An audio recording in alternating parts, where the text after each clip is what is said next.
എല്ലാവരും റമളാനിനെ വളരെ ആദരിക്കും. അത്താഴം കഴിഞ്ഞ് പള്ളിയിൽ ജമാഅത്തിന് വരും.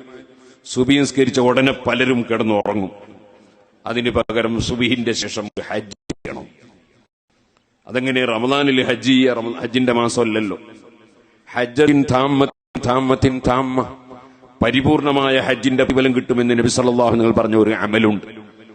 അതെന്താണ്?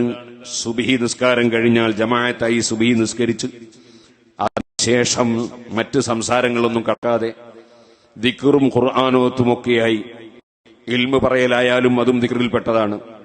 അത് കഴിഞ്ഞ് സൂര്യൻ ഉദിച്ചു ഉയർന്ന് 2 റക്അത്ത് സുന്നത്ത് നിസ്കരിച്ച്, സ്വലാത്ത് ദുഹ എന്നോ സ്വലാത്ത് ഇശ്റാഖ് എന്നോ എന്ത് പേര് പറഞ്ഞാലും 2 റക്അത്ത് സുന്നത്ത് നിസ്കരിച്ച് നമ്മൾ പോയാൽ ഒരു ഹജ്ജിന്റെ പൂർണ്ണമായ ഹജ്ജിന്റെ പ്രതിഫലം കിട്ടുമെന്ന് നബി സല്ലല്ലാഹു അലൈഹി വസല്ലം പറഞ്ഞതാണ്. അതുകൊണ്ട് 30 ദിവസം 30 ഹജ്ജിന്റെ പ്രതിഫലം സമ്പാദിക്കാൻ ഈമാനുള്ള മുഅ്മിനീങ്ങൾ സുബഹിന്റെ ശേഷം ഉറങ്ങാതിരിക്കണം. പിന്നീട് വേണമെങ്കിൽ നിങ്ങൾക്ക് ഉറങ്ങാം.